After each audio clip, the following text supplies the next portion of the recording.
soberania cultural, criado pela AltV, especialmente para cuidar de um assunto só, o Decreto 8.124, que, no entender de muitos advogados, inclusive já no debate que houve no MUBI, pela Ordem dos Advogados de São Paulo, pelo IASP, que apresentarão um documento formal de alguns aspectos, nós estamos aqui de volta. E eu tenho a honra de receber um colega meu, que é professor da PUC de São Paulo, Dirceu do Vale. Dirceu, é um prazer recebê-lo aqui. Prazer é todo meu, Rosana, alegria é toda minha. Nada, vocês vão ver que ele sabe pouco, vocês vão ver só.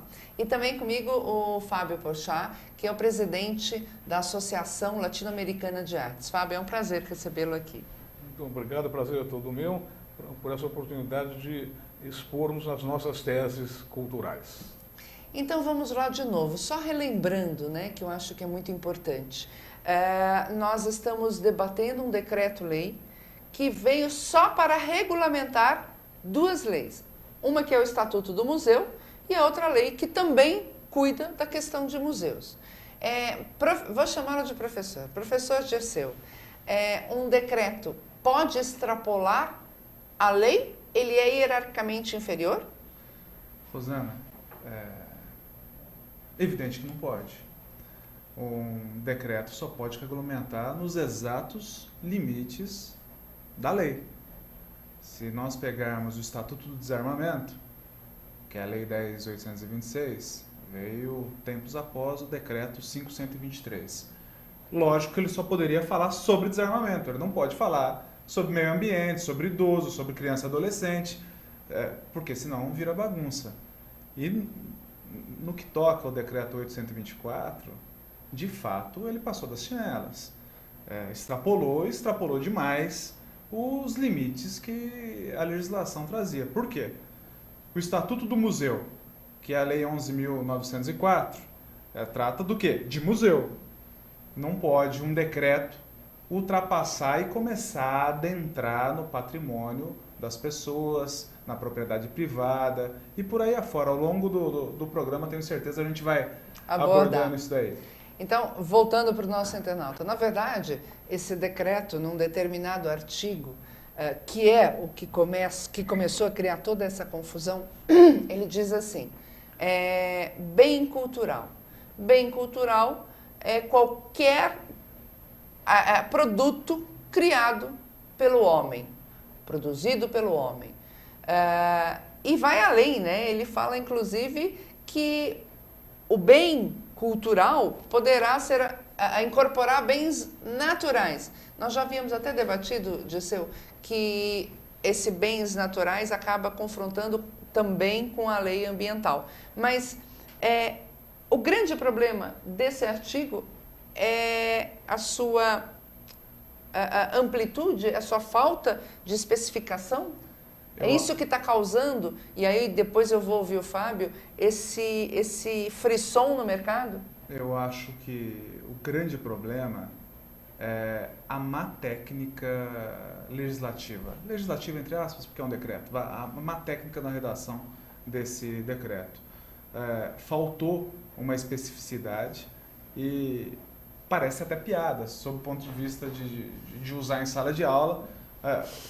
São bens culturais, 2 pontos. Todos os bens culturais. Bom, não no mínimo de causar estranheza. E também os bens naturais. Bens naturais, a gente vai buscar, como você trouxe, a lei dos crimes ambientais. Isso. Mas no Código Civil a gente vai ter definição do que são bens naturais, tudo ali que envolve o homem. Que um bem natural pode ser, aspas, também musealizado, porque o autor da redação desse decreto, assinado pela presidente Dilma Rousseff, pela ministra Marta Suplicy, ele tem licença poética, porque expressões que não existem no vernáculo, no dicionário, no Volpe, foram criadas ali para espanto geral de todos. Né? Efetivamente é de bastante estranheza mesmo, Rosana. Fábio, qual foi como é que você está sentindo essa reação em todo esse mercado no meio artístico Porque, na verdade, é de uma amplitude enorme, né? Porque Sem envolve dúvida. museus, galerias, colecionadores, marchands, leiloeiros, artistas, Particulares. particulares. Inclusive, é de tal forma uma gozação, uma brincadeira de mau gosto, a principiar da cópia mal feita que fizemos aqui do decreto bolivariano, que ocorre na Venezuela, e que não deu certo. Inclusive, lá basta perceber a quantidade muito grande de obras, de coleções que estão sendo expatriadas, estão saindo fora pelos seus próprios proprietários, estão saindo fora da Venezuela, estão indo para os mais diversos países, inclusive algumas delas para cá, para o Brasil. Que daqui a pouco vão embora de novo. Daqui a pouco vão ter que ir para o Paraguai. Né? E você acha que esse processo de clandestino, na verdade, né, que vai acabar sendo clandestino, pode acontecer aqui no Brasil? Olha, você diria que já está... Eu conheço diversos colecionadores que, se ainda não enviaram suas obras, já estão pensando em estratégias para fazer isso, porque as obras são deles, e eles querem. Inclusive, veja bem, eu tenho 6 Milton da Costa, eu tenho 3 filhos, eu quero dar 2 quadros para cada filho. Eu sou obrigado a perguntar para o governo se é possível dar para o meu filho, ou se eles permitem fazer isso. O absurdo é de tal forma que a gente prefere levar isso como uma piada de mau gosto e que imediatamente eu tenho certeza que o pessoal do governo, o pessoal do Ministério da Cultura tem um bom senso. E essa lei vai ser, evidentemente, essa lei espúria, vai ser, evidentemente, esse decreto, vai ser, evidentemente, abandonado. Na verdade, nós esperamos que ele seja reformado, revogado e que venha uma lei melhor, até mesmo depois de uma audiência pública, que seria o correto, não é, Dirceu? Então, Rosana, hoje, se o Supremo Tribunal Federal realiza audiências públicas em assuntos de interesse de todo o país. Assim foi no caso das biografias dos artistas. Do aborto, do feto anencéfalo e por aí afora. Ora, o mínimo que o Ministério da Cultura tinha que fazer era verticalizar a discussão com aqueles que entendem verticalmente do assunto. A classe artística, os produtores culturais, os advogados que militam na área de direito autoral, para que façam um diploma bem feito e não um arremedo de diploma como foi o que saiu. Nós conversávamos fora do estúdio e desculpe até se atropelo isso, mas eu queria colocar o seguinte: não existe direito absoluto. Há a necessidade, penso, e sujeito a todas as críticas, me atrevo a entender que há uma necessidade de proteção, né? Do patrimônio cultural brasileiro. De acordo com a redação, uma obra de estrangeiro não gozaria desse impedimento, dessa aspas proteção, porque isso não é proteger, essa aspas proteção do decreto 824. Mas para chegar na melhor redação, para chegar num consenso, haveria a necessidade de, não audiência pública, audiências públicas, amadurecer ideias, escutar o pessoal da escultura, escutar os pintores, escutar toda a classe artística para decidir qual que é o melhor caminho a seguir. Pensa assim também, Fábio? Sem dúvida, porque uma propositura dessa envergadura, evidentemente que não pode ser de cima para baixo, não pode ser centralizadora, não pode ser bolivariana. Tem que haver exatamente essa discussão, essas propostas, essa discussão com a sociedade, com os elementos, as empresas, as entidades que participam desse patrimônio cultural. Então, é simplesmente isso. Queremos sim conversar a respeito, queremos discutir a respeito, mas vamos então discutir de uma maneira ampla, democrática, e não dessa forma absolutamente espúria, centralizadora que ocorreu. Só para contar para os nossos internautas, nós estamos com esse programa tem quase um mês já, se já não tem um mês, e logo que nós começamos, o governo veio a público dizer que quem estava falando mal do decreto não tinha noção do que falava, que eram pessoas que estavam querendo tumultuar o mercado. logo depois que houve o debate no MUB, com a participação da Ordem dos Advogados do Brasil, Seccional de São Paulo, e da Associação dos Advogados do Estado de São Paulo, o governo veio na mídia escrita e disse, assim, em letras garrafais, Dirceu, o governo precisa esclarecer alguns pontos. E é verdade, nós queremos sim esclarecimentos, porque a amplitude desta lei, deste decreto, é assim assustadora. E eu concordo com o professor Dirceu, não existe direito absoluto. Sempre vai existir uma dicotomia de direitos, não é, Dirceu? E aí, aquele que tiver mais importância vai se sobrepor. Agora, temos que ter a proteção do patrimônio artístico, óbvio, né? Aliás, o professor Dirceu estava relembrando do incêndio que teve no MAN e das obras do Oititica, não foi isso? Do Oititica, inclusive recente, em 2009 e 2010, eu não me recordo ao certo, o irmão do Hélio Oititica tinha 30%, 40% do acervo dele, né? Das obras que ele produziu ao longo da vida. Por um motivo ou por outro, não foram vendidas, ficou com a família. E teve um incêndio que destruiu absolutamente tudo.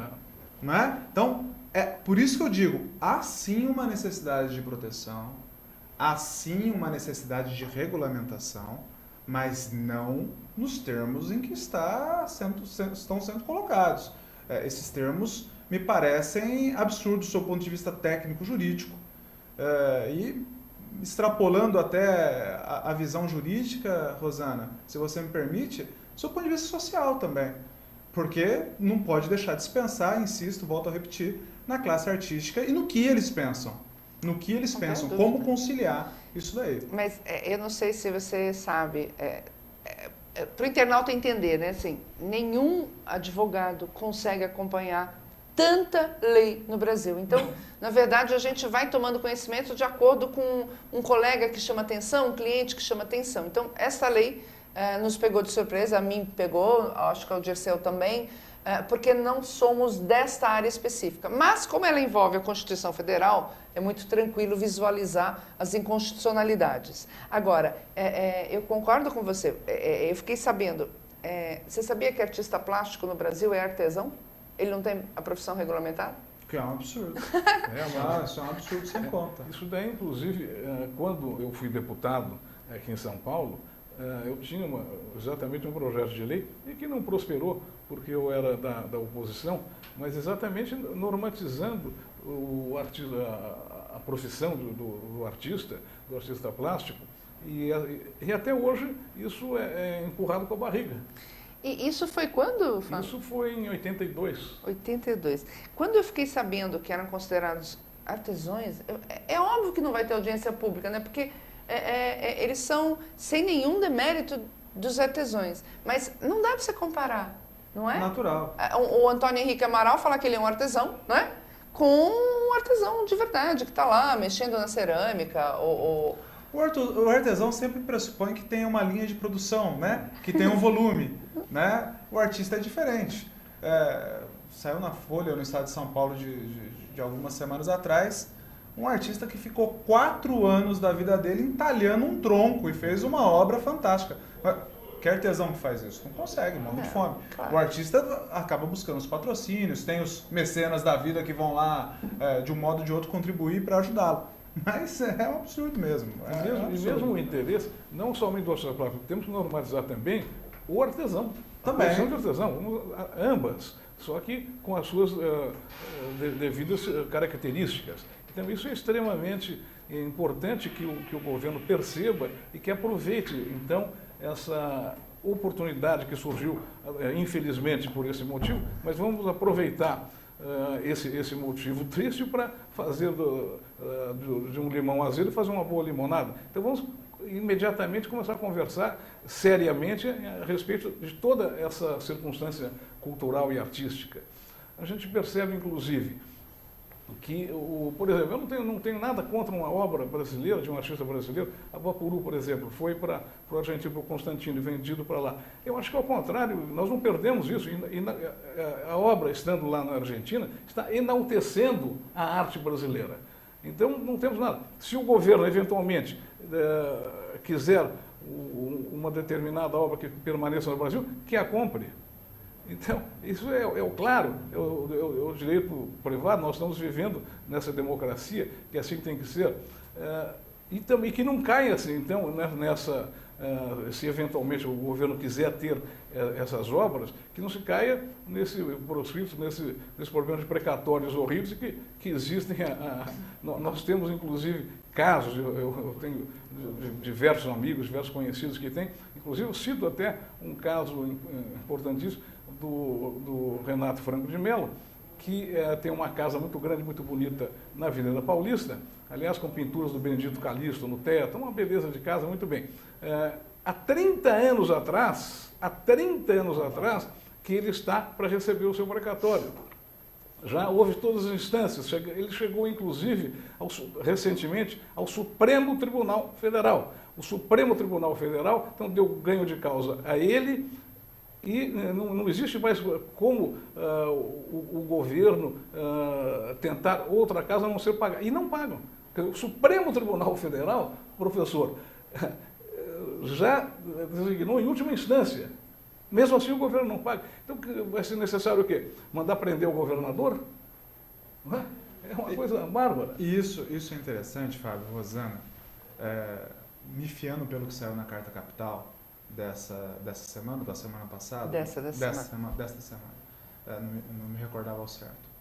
Na França, um colecionador particular desejou vender um quadro, me falha a memória agora, de qual pintor, e, desculpe, não me falha não, Van Gogh, e até me chamou a atenção, Van Gogh, só se eu estiver muito enganado, é um pintor holandês, né?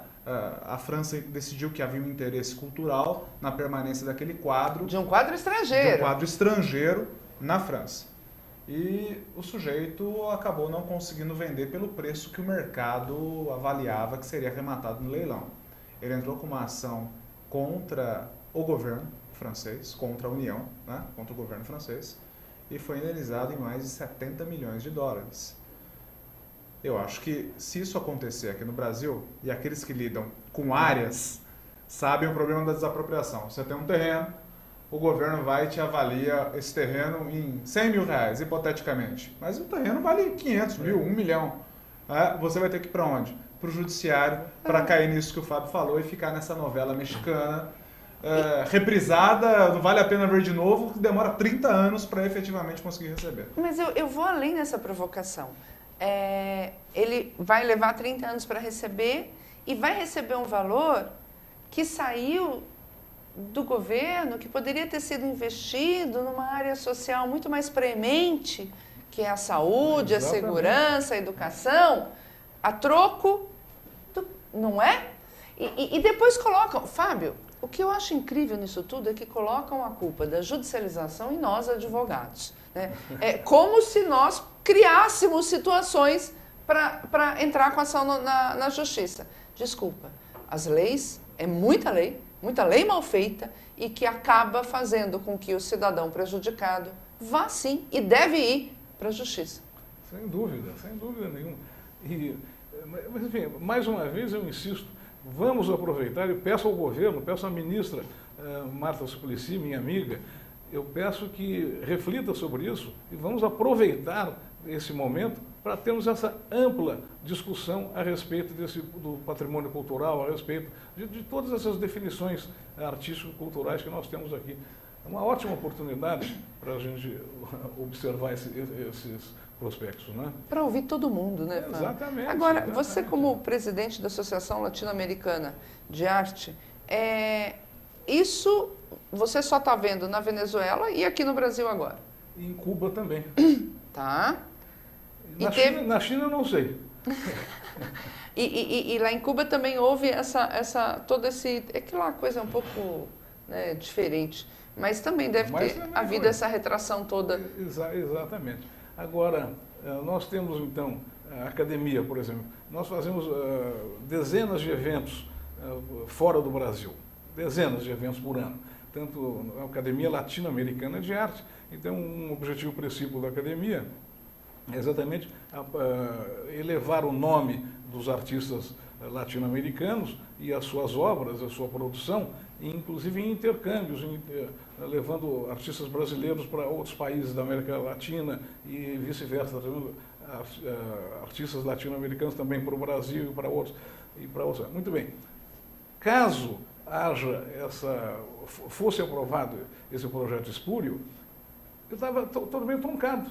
Não podia fazer nada. Como é que eu levar os quadros para fora? O governo como é que vai ter que, quadro por quadro, ele permitir que saia e eu faço uma declaração de que o quadro é invendável, quando exatamente o que nós queremos, uma das nossas proposituras principais, inclusive, são vender os quadros no exterior. Divulgar. Os quadros dos pintores brasileiros, divulgando seus nomes, divulgando seus quadros e vendendo-os. E vice-versa. Em contrapartida, o pintor argentino no Brasil, o pintor uruguaio no Chile e assim vai. Que é a nossa Academia Latino-Americana de Arte. Eu sou presidente internacional agora, mas eu substituí o Carlos Paes Vilaró, que hoje é o presidente de honra da Academia. E que na sua época, o Uruguai está muito mais avançado que o Brasil nessas questões sociais, né? Mas que inclusive o Carlos Vilaró, quando presidente executivo da Academia, fazia isso com extremo benefício para os artistas uruguaios. E é o que conseguiu fazer para os artistas brasileiros, mas que vejo com muito temor a possibilidade de não mais poder fazer esse intercâmbio, fazer essas apresentações. Você sabe que lá no MUBI, Fábio, uma artista plástica falou que ela vende muito para os Estados Unidos. E que ela está muito preocupada agora com a questão da Polícia Federal, porque você tem que atender o IFAM, você tem que atender o IBRAM e você está travado. Daqui a pouco prendem artista, né? Ou a obra do artista, né? Ou a obra do artista. Agora, é verdade, Fábio, e para quem não está no meio, que já é muito caro o artista levar a sua obra para expor e trazer a sua obra para expor, e que, claro, agora com o decreto vai ficar um pouco mais difícil ainda. É caro? É caro e burocrático, uma burocracia absolutamente estúpida. Isso também devemos aproveitar esse momento para tentarmos agilizar isso, franquear esse momento importante que nós temos de apresentar as obras brasileiras para era uma burocracia de tal forma que fica ridícula. Se a gente contar os detalhes, uma pessoa do exterior, de outro país, não acredita. Mas e assim nós temos essa dificuldade muito grande. Por isso é que cada vez que, eu vou chutar um número evidentemente, não sei, mas 90% das obras que saem no Brasil para serem expostas, não que a Academia não faz isso, porque nós somos obrigados a seguir literalmente toda essa burocracia. Mas 90% das pessoas que levam os quadros não cumprem essa burocracia, porque senão não vão levar o quadro, não conseguem levar o quadro. Se ele tem 2 meses para levar isso, ele não consegue, porque isso demora 4 meses para... É isso que eu não entendo, né, Jesse? Se o objetivo da lei, do decreto, é a proteção da obra artística brasileira, obviamente voltado para a cultura, né?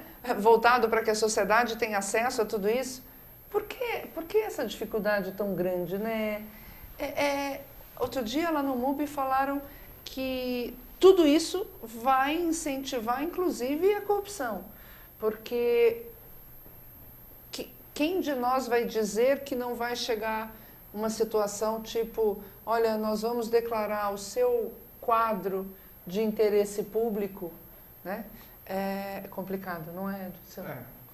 Além disso, Rosana, eu acho que se de um lado tem a proteção do patrimônio cultural local, que permaneça as obras aqui, etc e tal, fazendo o papel de advogado do diabo, nós vivemos cada dia mais e de forma mais acentuada a globalização. Exatamente. Na comunidade europeia caiu as fronteiras, ali dentro você não precisa nem de passaporte para transitar pelo local. A tendência é que isso aconteça em todo o mundo, tirando as exceções, as Coreias do Norte da vida, a tendência é que seja uma grande aldeia global.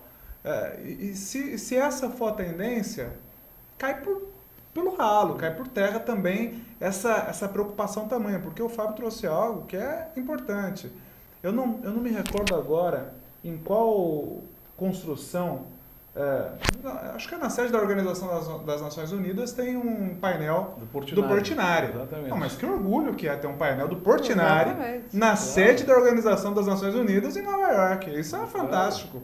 Né? Você ir para o Louvre e ter telas de um pintor brasileiro e por aí afora. Como né? é importante que tenhamos também obras de pintores do exterior. Exatamente, exatamente. Como você muito bem disse, Dirceu, nessa nossa, que hoje é a nossa aldeia global. Exatamente, porque, vamos imaginar, o particular vai adquirir uma obra de vulto,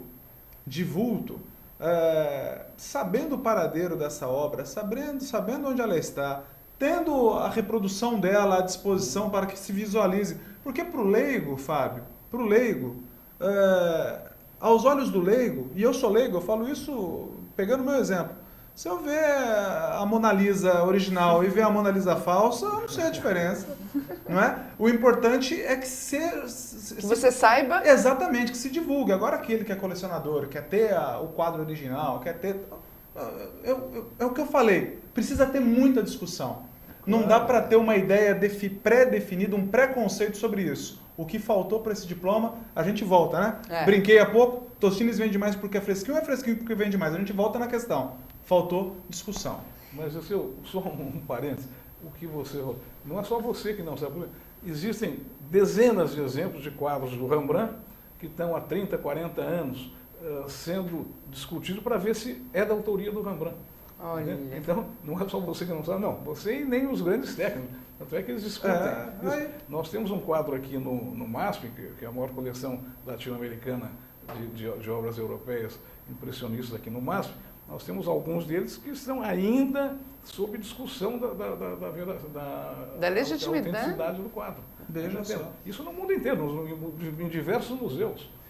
Evidentemente, um outro assunto também que eu considero importante é que nas obras de arte pode acontecer lavagem de dinheiro, esquentar, esfriar dinheiro, o que seja.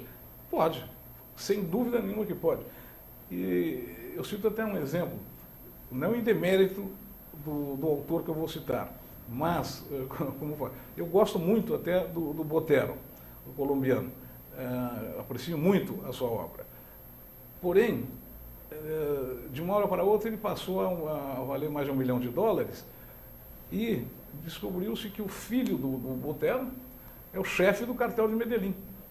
Que loucura. Sem demérito da obra do Botero, que é realmente um excepcional pintor, eu pessoalmente até gosto muito dele. Mas essa subida, essa escalada, existe, nem posso afirmar, mas posso imaginar. Né? Eu vou pedir um rápido intervalo e já voltamos.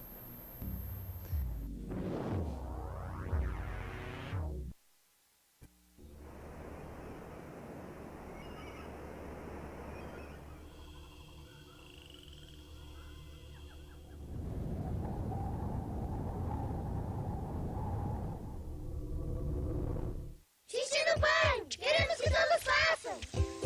Homens, mulheres, crianças, brasileiros ou não, nobres, plebeus, músicos, desportistas, pessoas que são metade homem e metade monstro, coisas do além, lendas brasileiras, lendas gregas, pessoas boas, pessoas não tão boas, gênios da arte, gênios da ciência, trapezistas, amantes, pessoas de outros planetas, fenômenos do cinema. Enfim, se você faz xixi, tá convidado.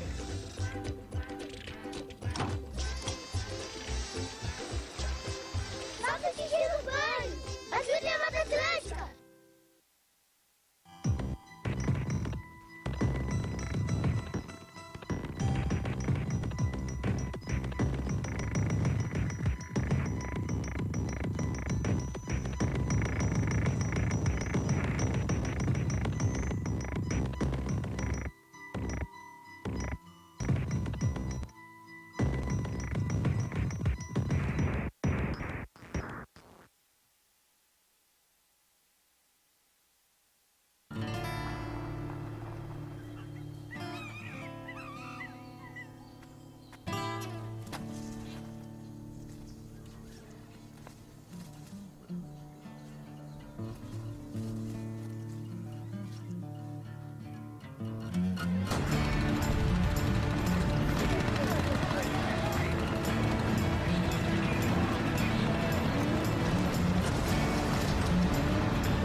Estamos voltando com a discussão do decreto 8.124, que, extrapolando a lei a que ele veio regulamentar, está causando um frisson, um furor em todo o meio artístico, porque ele resolve declarar o que é bem cultural e se autoriza a declarar de utilidade pública o que ele entender que é bem natural, né? Ou seja, aliás, é bem cultural e natural. Dentro desse conceito, a gente estava brincando lá fora, o Volpi... Alfredo, eu sou de Mogi das Cruzes, sou nascido e moro até hoje em Mogi das Cruzes. Alfredo Volpi, na década de 30, mudou-se para Mogi. Inclusive, as obras mais conhecidas dele, que tem sob pano de fundo as bandeirinhas, né, foram inspiradas nas bandeiras das festas de Mogi das Cruzes. Ele morou em Mogi das Cruzes, num sítio na minha cidade. Então, talvez até bens naturais, né? Será que o sítio onde ele morou passa a ter uma proteção museológica, usando da licença poética adotada pelo decreto? Por quem redigiu o decreto e quem escreveu, natural, né? Será que isso vai ter proteção? Pelo decreto vai. É uma loucura. Mas... E o mesmo com Portinari em Brodowski. O mesmo com Portinari em Brodowski. A casa do Portinari passa também a tudo que está em volta, porque afinal, indivíduo vem de indivisível. Para você conhecer o que o artista foi, você tem que conhecer toda a história dele. Então, onde ele viveu passa a ter um interesse. A mata, as árvores onde ele trepou quando era criança, é um bem natural, passa a ter um interesse museológico. Eu dou ainda um passo à frente. E o pintor importante, o pintor vivo? Então, como é que faz? Aí é que não entendeu? Ficar encalacrado. Ele vai ser declarado, né? Vai mumificar o sujeito. E a sua casa não vai poder sair da casa dele. É uma loucura. Regulamentações assim. Agora, por isso que é gostoso. Eu acabo, quando estou no meu meio, me empolgando, né? Já conversei com muitos colegas sobre esse decreto, mas o que me trouxe uma das maiores imprecisões do mesmo foi o professor Dirceu, quando ele achou no artigo... Sabe o que eu acho que aconteceu? A gente vai lendo, é tanta coisa que a gente não vai até o fim. Você acha que foi o único que teve paciência de ler de cabo a rabo até agora. O que você achou no artigo 46, inciso 5? Eu vou me atrever até pegar aqui. O dispositivo fala o seguinte, Rosana. 46, inciso 5. A prática de infração administrativa sujeirá os infratores a 2 pontos. 5.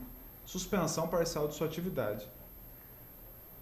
Tem um princípio de interpretação que onde o legislador não distinguiu, não cabe ao intérprete distinguir.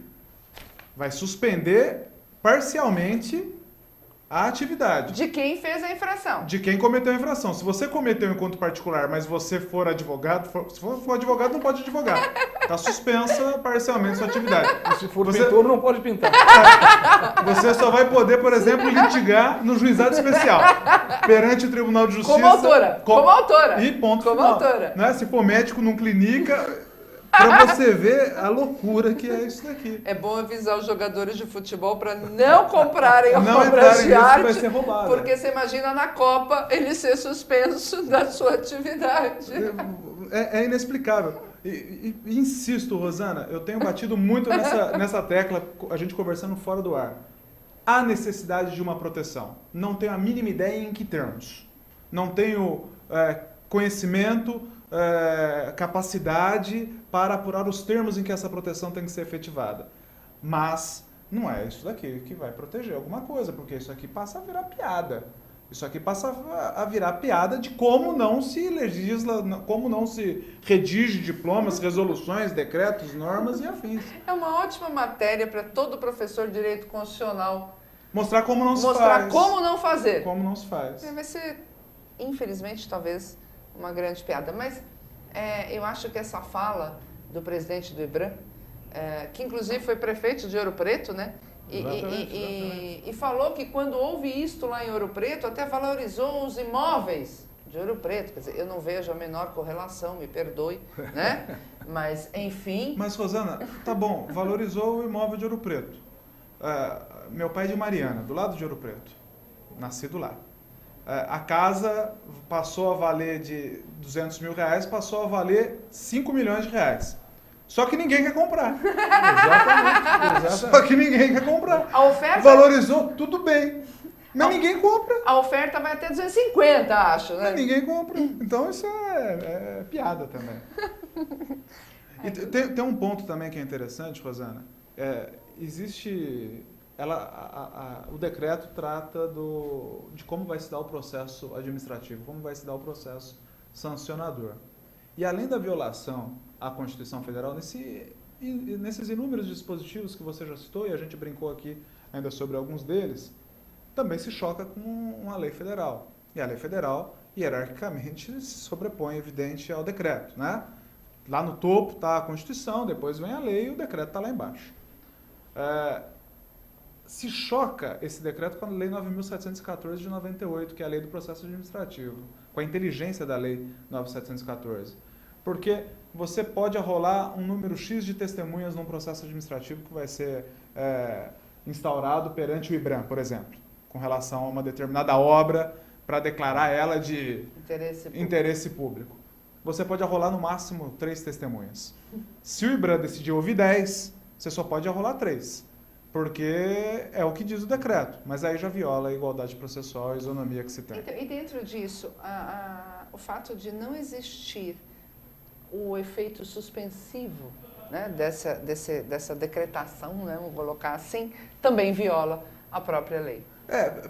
Talvez, quando se fala na possibilidade de cautelarmente o IBRAM decidir, a obra está resguardada, vai correr o processo. Eu concordo com você, mas eu acho que isso daria até para engolir, né? Daria para superar. Mas não o cerceamento do direito de defesa. E mais do que isso, você que tem a obrigação de levar suas testemunhas. Ora, a administração é a parte forte. A administração é um gigante, é um rolo compressor. O administrado é o hipossuficiente. A administração tem a obrigação de contribuir com o administrado para que ele possa demonstrar, não, veja, não é caso de ser interesse público. Ouça fulano, beltrano, ciclano, mas intime ele, providencie que ele venha até aqui para prestar o depoimento ao IBRAM, explicando por que essa obra não necessariamente tem que ser assim declarada e tal. Mas é tão mal feito que parece coisa de priscazeras, de um tempo bem anterior à Constituição de 88, Rosana. Até porque eu fico imaginando, e aí eu até quero ouvir do Fábio, como é que um artista vai falar que a obra dele não é de interesse público? É um caput diminuto, né? É uma porcaria que eu pintei aí. Não é, Fábio? Exatamente. Quer dizer, é redigido de uma forma que até supre do próprio artista. A redação é extremamente falha, é ridícula, até infantil. Agora, o que preocupa não é esse aspecto engraçado, né, se não fosse triste, mas é que isso é lei, que isso está vigindo. Está vigindo. Está vigindo. Está em vigor, Fábio, está em vigor. Agora eu quero lhe perguntar, por outro lado, pode acontecer, é algo que também, como não sou do meio, mas pode acontecer de repente, declararem as obras de um artista que ninguém conhece, de interesse público, para fazer este upgrade a um artista que de repente caiu na graça de alguém? Pode, evidentemente, né? E como artista também, tem que ser muito amiguinho do pessoal do governo para ser valorizado. Agora faço uma provocação. Houve uma crítica grande e eu entendi a proposta desse artista. Na Bienal, de 1, 2, no máximo 3 anos atrás, teve um artista que fez diversos painéis com ele executando uma determinada figura. Sim. Ele executava a rainha da Inglaterra, o presidente, era o Bush na época, e inclusive tinha uma que ele estava apontando uma arma na cabeça do Lula. E aí vieram dizer, inclusive, que ele tinha que ser enquadrado na Lei de Segurança Nacional. Não sei se você lembra desse episódio. Sim. Uma loucura. Será que esse artista ia ter a obra dele declarada pelo IBRAM como de interesse público? Claro que não. Evidente que Aliás, não. como muito bem disse o Antônio Henrique Amaral, ninguém precisou declarar a Mona Lisa de interesse público, não é? Exatamente, exatamente. Até para evitar esses desvios que a gente teme que aconteça. Aliás, voltando um pouquinho atrás, no passo na sua Minas Gerais, talvez o que eles disseram que o imóvel passou a ser muito mais valorizado, será que não era para cobrar mais IPTU, não? Porque se valoriza mais. Então, olha o abacaxi, é isso mesmo. Você não pode vender porque é de interesse público. Ainda que você pudesse, valorizou muito mais, ninguém vai querer comprar uma casa lá para nada. E com o IPTU E o IPTU mais alto, ou seja, Novamente perde a sociedade. é isso aí. Eu queria provocar agora o Dirceu também, e também o Fábio, né? Nós temos um painel do Antônio Henrique Amaral no Palácio do Governo. São 16 metros quadrados, é um painel belíssimo. Você imagina, então, que ele venha a ser declarado um bem cultural e venha a ser declarado de interesse público. Então, o governo federal, o IBRAM, vai ingerir dentro do Palácio Bandeirantes do governo do Estado de São Paulo? Mais um exemplo. Viola o quê? O Pacto Federativo. Exatamente. Viola o Pacto Federativo. Não tem cabimento. Mais uma colocação que você fez que é perfeita. Viola o Pacto Federativo, não pode.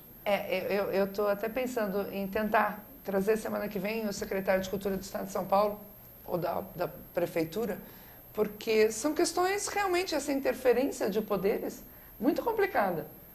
Agora, você imagina então, na sua academia,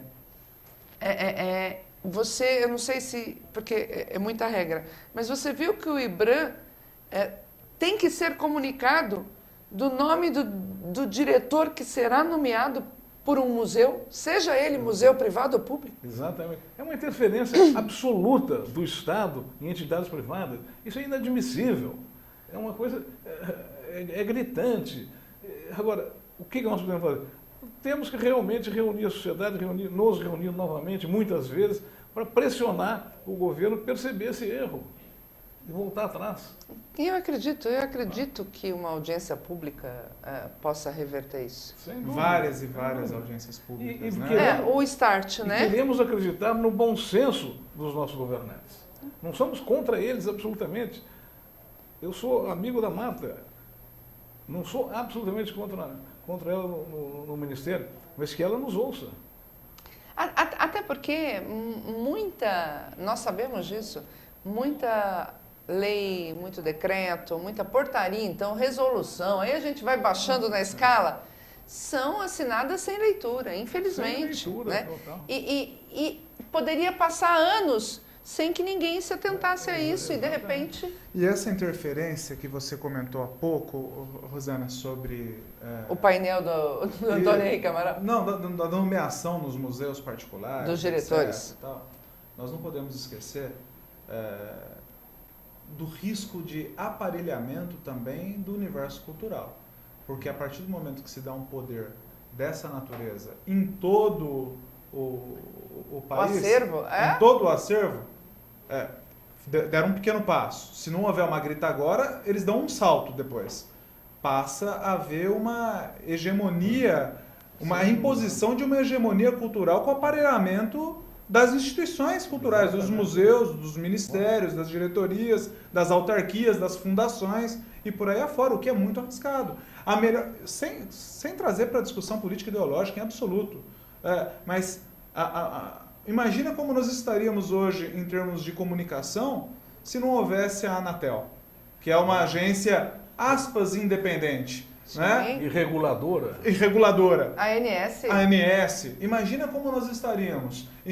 O passo que foi dado com esse decreto, levando às últimas consequências e seguir essa tendência, é isso daí, haver uma hegemonia cultural. Ou seja, só vai ser divulgada a cultura que interessa a quem estiver detendo o poder naquele momento. Pois é. O que é péssimo. Então, outro dia, Fábio, eu estava lá no MUBI e uma musicista veio me dizer que há uma movimentação dentro dessa parte cultural das músicas, até mesmo um trabalho de tese onde se discutia a proposta de uma faculdade de música pós-graduação, tá?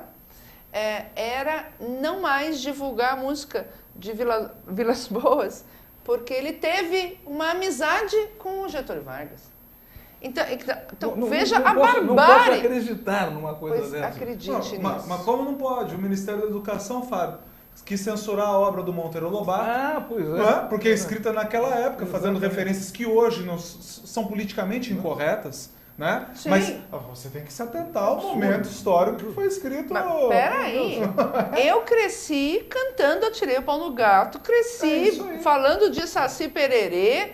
Então como é que nós vamos apagar o nosso folclore, apagar a nossa história de acordo com circunstâncias Exatamente. temporais, políticas? É um absurdo total. É ridículo. Não, é uma barbárie. É uma barbárie. Me diga uma coisa, Fábio, você que está envolvido em toda a América Latina, além dos artistas, você tem ouvido essa preocupação dos colecionadores, dos marchands, dos donos de galeria e até do pessoal dos museus? É uma preocupação só do artista ou realmente ela está envolvendo Não, mas, todo? sem dúvida envolve toda essa grande comunidade, essas instituições todas, porque todas vão ser atingidas, e atingidas de uma maneira malévola. Então, evidentemente que todos eles estão em polvorosa e pensando, inclusive, em como processar o governo caso ocorra uma disfarçatez dessa. Então, não há nada mais terrível numa democracia do que você ficar lutando contra o seu próprio governo. Ficar temeroso do que o seu próprio governo vai sancionar a respeito da sua propriedade privada. É terrível. Dirceu, e outro dia eu estava... A cada programa a gente vai pensando. O que você me fala no que tange, então, a arte sacra? Vai... Não é? Dificuldade gigantesca. É uma dificuldade gigantesca. Você consegue... Se você sentar com artistas, com produtores e técnicos, com advogados e começarem a imaginar as possibilidades de absurdos possíveis de serem enquadrados na redação desse decreto, você fica Horrorizado. Vaticano se cuide. Chora. O Papa lá o Chico, Papa Francisco que tome cuidado, viu? Que chore. É capaz dele perder a simpatia dele. Eu adoro o nosso Papa. Ele vai chorar. Nós temos aqui no Museu de Arte Sacra de São Paulo, que é muito bonito, nós temos um presépio napolitano de milhares de peças, né? Que o Titilo Matarazzo ofereceu para o museu. Muito bem. Neste museu, enorme, principalmente nesse presépio napolitano, existem uma série, isso voltando um pouquinho atrás, no problema do corretamente, correto ou incorreto agora politicamente. Existe nesse museu uma série, existem os empregados que têm um nível social inferior, então estão servindo. Então, voltando um pouquinho atrás, eu acho que nós podemos mexer nesse museu, retirar aquelas peças, né? Que retratam, claro. Ué, para. É uma sociedade da época, é a demonstração, a constatação de um retrato que ocorreu isso há 2 séculos atrás, e absolutamente não podemos adulterar aquela realidade através de um retrato exponencial, lindo, bonito, como esse presépio. Como nós não podemos negar a história. Então, se for assim, se for para tirar tudo que não é politicamente correto, fecha metade do Louvre. Porque os quadros, não é verdade? Retratam o quê? Dramas? Tragédias? Sim. Para! Chacinas! Não é? E por aí afora é verdade. Que verdade. Pena que querem mudar a história do Brasil. Nós não podemos permitir. Eu queria fazer uma última pergunta, porque o nosso tempo está chegando ao fim. Mas depois você volta para dar tchau, óbvio. Mas a minha pergunta é, esse decreto, do jeito que está, poderá também querer em tese, pode declarar de interesse público uma obra de um artista estrangeiro que esteja no Brasil na casa de um particular? Então, eu penso que não. Tá. Até mesmo mal redigido da maneira que ele está, salvo engano, no artigo 35, parágrafo 1º desse decreto 8.124, trata que poderá ser declarado de interesse público o que for de interesse ao patrimônio cultural nacional. Valendo do exemplo do Volpi.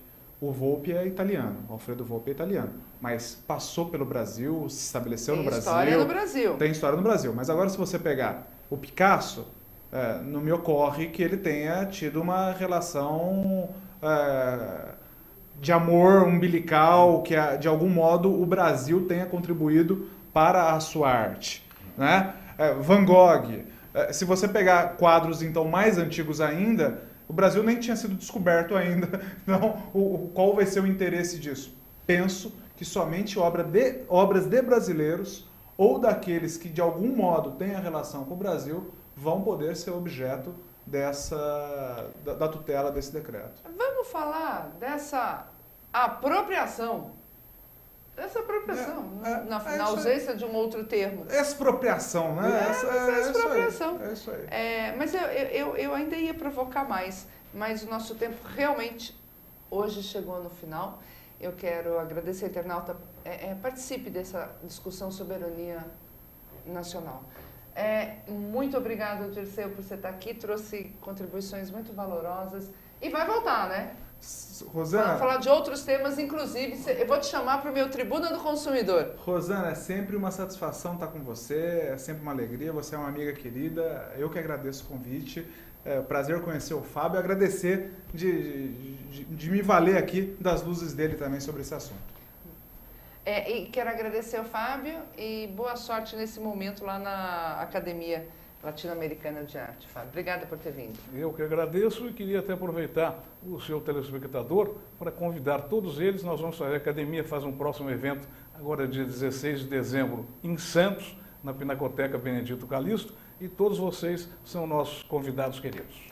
Eu quero me despedir dizendo que Soberania Cultural vai estar no ar até que haja essas audiências públicas e até que essas imperfeições sejam corrigidas.